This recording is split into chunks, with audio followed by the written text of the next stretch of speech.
Welcome to EnglishPass Podcast, brought to you from our local studio in Halifax.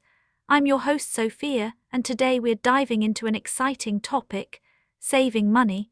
Whether you're a beginner or intermediate learner, in this podcast we're helping you level up your English listening and reading skills.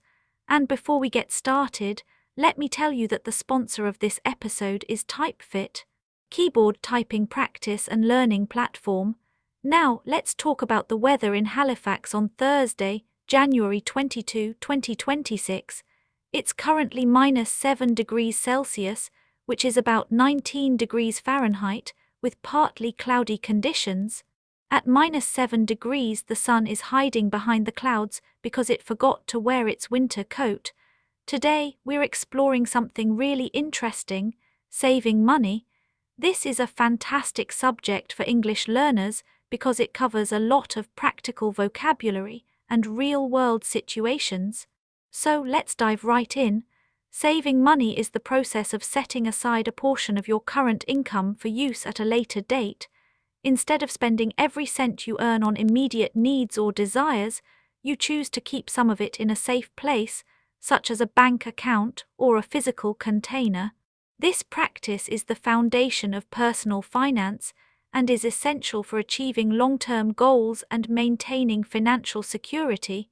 While the concept sounds simple, the reality of saving involves a mix of planning, discipline, and understanding how money works over time.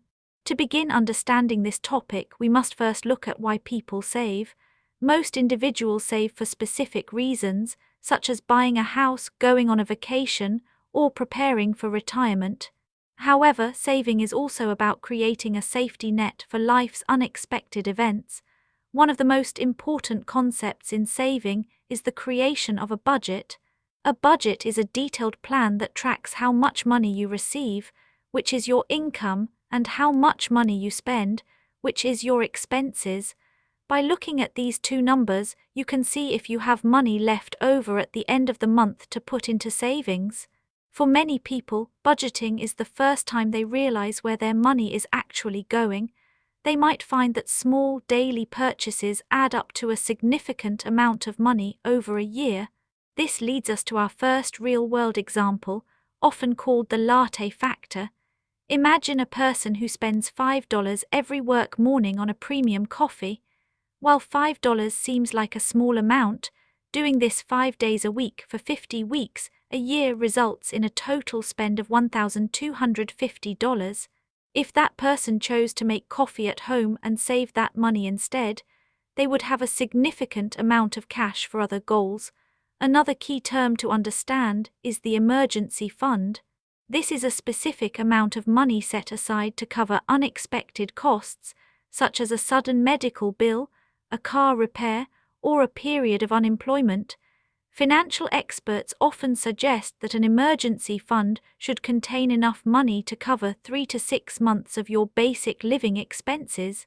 Having this money available provides a sense of peace and prevents you from having to borrow money or use credit cards when things go wrong. Consider a second example involving a car owner.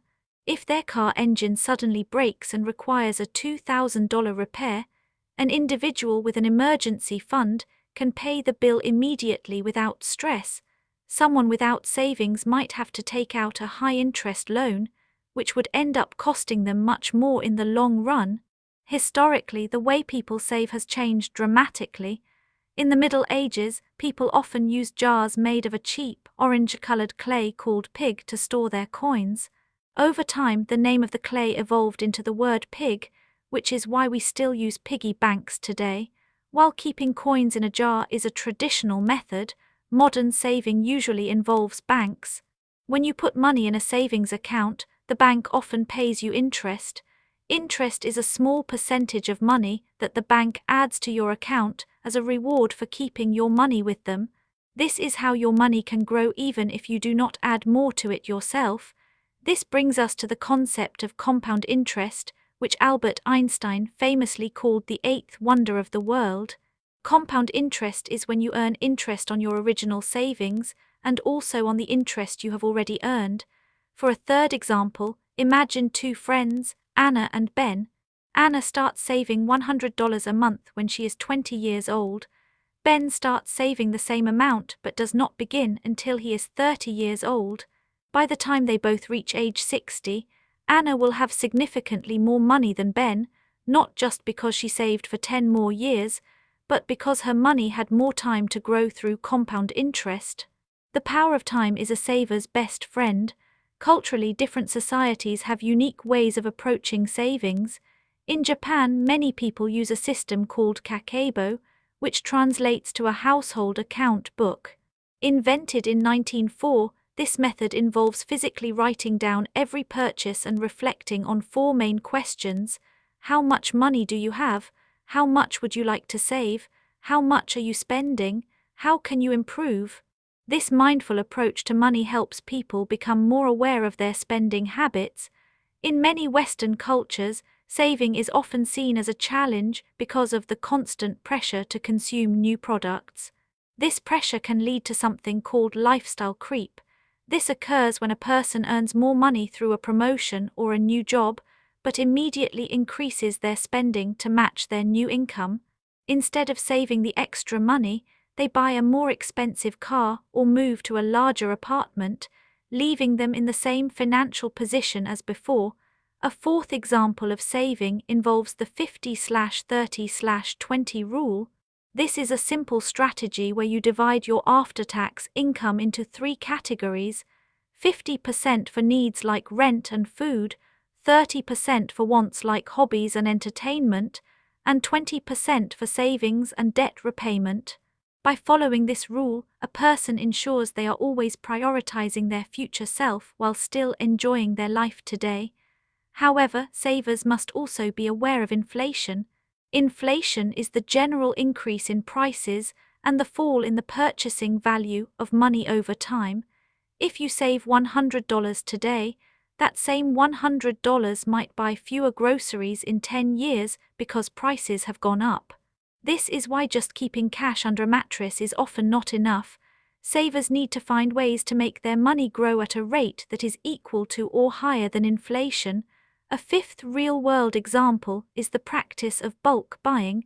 When you buy items you use frequently, such as laundry detergent or rice in large quantities, the price per unit is usually lower.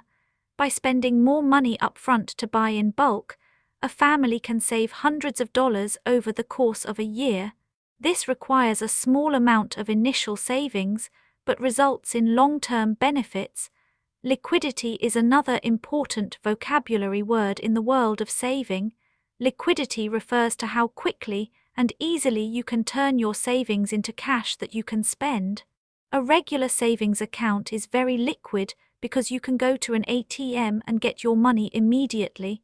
However, some types of savings, like a house or a long-term retirement account, have low liquidity because it takes a long time to get the cash out of them. Frugality is a word often used to describe people who are very careful with their money. Being frugal does not mean being cheap or never spending money. Rather, it means being intentional and finding the best value for every dollar. A frugal person might buy a high-quality used car instead of a brand-new one because they know a new car loses a lot of its value the moment it is driven off the lot. This leads to our sixth example, seasonal shopping. A savvy saver might buy winter coats in April when they are on sale or purchase holiday decorations the day after the holiday ends. By planning ahead and waiting for the right moment, they get the same products for a fraction of the cost. One common misconception is that you need to be wealthy to start saving. In reality, the habit of saving is more important than the amount. Many people find success through automation, which is our seventh example. Automation involves setting up a recurring transfer from your checking account to your savings account on the day you get paid. This way, the money is moved before you even have a chance to spend it. If you do not see the money in your main account, you are less likely to miss it. Finally, consider an eighth example regarding the psychological benefit of saving. Having a financial cushion reduces cortisol, which is the body's primary stress hormone. A person with even a small amount of savings is likely to be more confident in making life choices, such as leaving a job they do not like or pursuing a new educational path, because they are not living paycheck to paycheck. As you move from basic saving to more complex financial planning, you might encounter different types of accounts and investment options. While saving is about safety and accessibility, investing is about taking on a bit more risk for the potential of higher returns. However, without the foundation of a solid savings habit, investing can be dangerous. Saving teaches us delayed gratification, which is the ability to resist the impulse for an immediate reward in the hope of obtaining a more valuable reward in the future. It is a fundamental human skill that applies not just to money, but to health, education, and personal relationships. By understanding these concepts and applying these examples, anyone can begin to build a more stable and prosperous future for themselves. The journey of 1,000 miles begins with a single step, and the journey to financial freedom begins with the first coin placed in a jar or the first dollar moved into a savings account. And that's all for today's episode of EnglishPass Podcast. I hope you found this helpful. Remember to practice what you've learned and don't be afraid to make mistakes. That's how we improve. If you enjoyed this episode, make sure to subscribe and join us next time. Let me remind you that the sponsor of the episode is TypeFit, and I suggest to check the link at the description. I'm Sophia, and I'll see you in the next episode. Until then, keep learning and keep growing. Goodbye.